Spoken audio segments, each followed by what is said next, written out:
Et tout de suite, nous retrouvons Nicolas Vidal. Bonjour Nicolas Vidal. Bonjour ma chère Clémence, bonjour. Fondateur de Putsch Média. Alors aujourd'hui, nous arrivons au point culminant de ce texte sur la réforme des retraites avec un dernier passage au Sénat. Ce matin, l'Assemblée nationale, normalement cet après-midi. Que doit-on attendre ?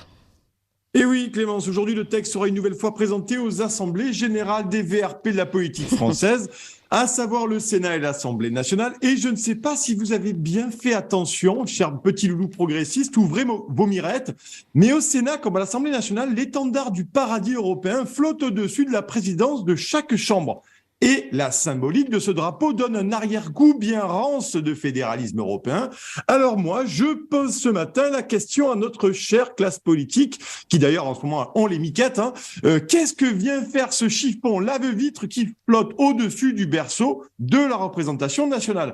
En vérité, mes piou-piou, ce tissu bicolore associé au drapeau français n'est ni plus ni moins que la soumission de notre nation et sa démocratie en carton-pâte aux ordres bruxellois. Car tout ce qui se fait, tout ce qui se décide, qui se vote, qui se tranche, qui se négocie, qui se découpe, sous couvert de représentation nationale, n'est en vérité qu'un théâtre abscon, inutile et mensonger pour laisser croire au peuple français qu'il décide encore de son avenir. Et lorsqu'on analyse la violence de ce texte inique de la réforme des retraites, ce haillon européiste, c'est la ceinture de chasteté que la classe politique a refermée sur le romantisme et les passions françaises. Car ce drapeau européen, ma chère Clémence, c'est le tissu de la honte et de la vassalisation. Il est notre robe de bure sociale qui nous mènera paisiblement sur les chemins de la pauvreté et de la misère. Il n'est rien d'autre que la dot de notre peuple à notre mariage est violent et forcené à l'Union européenne.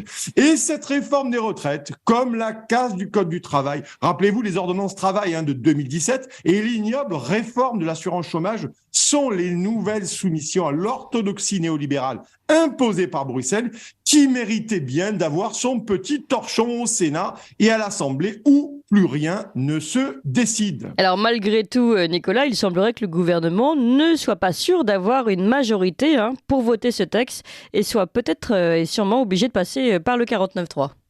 Oui, l'affaire se complique pour le gouvernement, mais plus largement pour une grosse majorité, je le disais, notre classe politique. Les voilà qu'ils poussent des cris d'orfraie et qu'ils surjouent l'indignation. Ils nous bassinent, vous le savez, avec leur réforme de responsabilité en responsabilité permanente.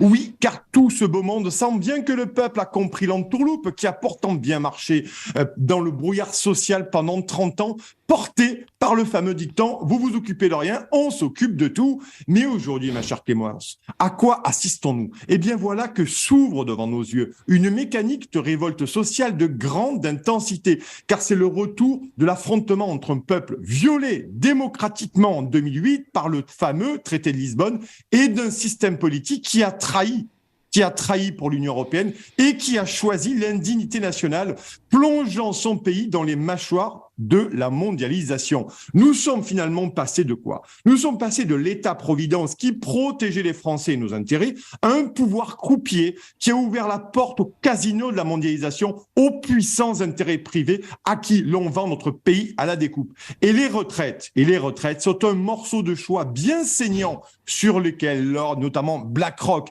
car la France, Clémence, est devenue une table de blackjack. Mais aujourd'hui, la révolte populaire monte depuis les territoires et les provinces. Elle envahit les marchés, les derniers bistrots de village, les allées de nos supermarchés et les salles des fêtes. Elle se répand dans les rues de nos villages et chez nos petits commerçants.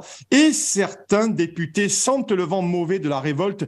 Et aujourd'hui, ils ne savent plus où pendre leur lanterne. Car la question essentielle sur le rôle de parlementaire refait surface ce matin. À qui dois-je rendre des comptes et qui suis-je censé représenter ? Suis-je prêt à défendre les Français qui m'ont élu tout en sacrifiant les prébendes de comment faire le parti pour ma fidélité ? Nous en sommes à ce point précis, très précisément, de la convergence entre les intérêts privés et ceux de la nation. Et alors dans cette situation, à votre avis, quelle est la stratégie du gouvernement pour faire passer sa réforme ? Vous le savez, pour la Macronie, la règle d'or est toujours la même. Se foutre éperdument de la démocratie, tout en emballant ça, vous le savez, version Kinder Bueno, dans un enrobage de communication, là aussi, saveur carambar. Et si ça gueule dans la rue, vous le savez, on débelle à lacrymo, au LBD, et au tonfa. D'ailleurs, les LBD sont de retour dans les manifs, pour info. Et pour cette réforme des retraites, Macron a bien conscience que passer le 49.3 par mamie vapote, vous savez, pourrait déclencher une explosion sociale incontrôlable. Alors, il menace comme un mioche capricieux de renvoyer les députés devant leurs électeurs. Et la Macronie est devenue depuis plusieurs jours un centre d'appel de bingo cadeau pour les députés hésitants, notamment chez les Républicains. Alors, besoin d'une piscine municipale, d'un équipement sportif, d'une inauguration ministérielle, d'un peu de thunes pour un établissement scolaire, d'une petite subvention ou d'un accord accéléré de l'État pour n'importe quel projet. Il suffit d'appeler le numéro vert non surtaxé de bingo cadeau pour toucher l'enveloppe sans engagement, enfin, hormis celui de voter la réforme, bien entendu.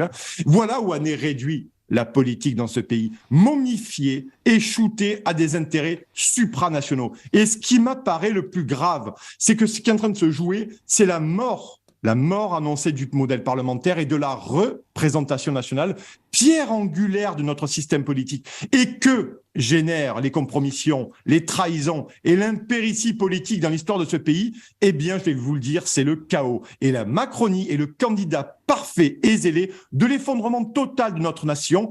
Allez, on continue les loulous de se voir en manif dans les prochains jours. Merci beaucoup Nicolas Vidal.